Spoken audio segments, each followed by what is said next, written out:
एक नाव में एक संत और उनके शिष्य बैठे हुए थे और बहुत से लोग 20-25 लोग नाव में बैठे हुए थे। इतने में एक दरोगा और 2 पुलिस वाले चढ़े। जहाँ संत थे वहीं खड़े हुए और वो संत नंगे पैर, उनका जो शिष्य था और वो बूट पहने, बूट रख दिया उनके पैर में तो वो चीख पड़े तो एक चाटा मारा और गाली, वो संत शांत राम राम शांत।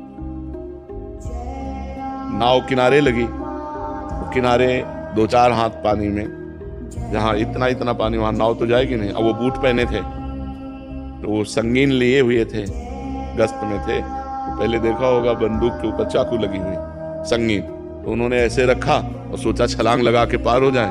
वो बालू थी, वो फिसल गई, संगीन उनके यहीं घुसी और वहीं मर गए।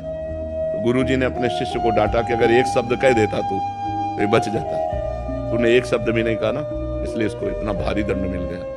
पलट कर तुम्हें कोई गाली दे रहा हो, गाली मत देना, उसको इतना बड़ा दंड मिलेगा कि भोग नहीं पाएगा। उमा क्षमा सापहुते भारी, अपने कर्म जाए अपकारी। अपकार जो तुम्हारा कर रहा है तुम चुप हो जाओ, ये सबसे बड़ा दंड होगा, और सह के निकल जाओ। तो ये क्षमा श्राप से भी भारी हो गई, उसको भारी दंड मिलेगा। इसलिए हम तो ये चाहते हैं कि उसको भी दंड न मिले, आनंद से रहे, काहे को दंड मिले।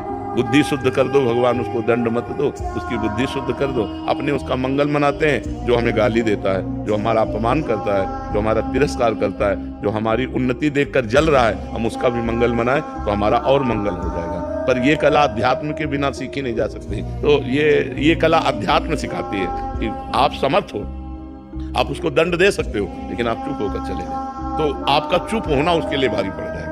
ये रहस्य कोई जल्दी जानता नहीं है, मानता नहीं है कि हम चुप कैसे रह सकते हैं। तो इसीलिए तुम और वो दोनों बराबर हो गए, फिर क्या अंतर। अध्यात्मवान चुप होकर शांत होकर सह जाता है, और वो सहनशीलता, वो क्षमा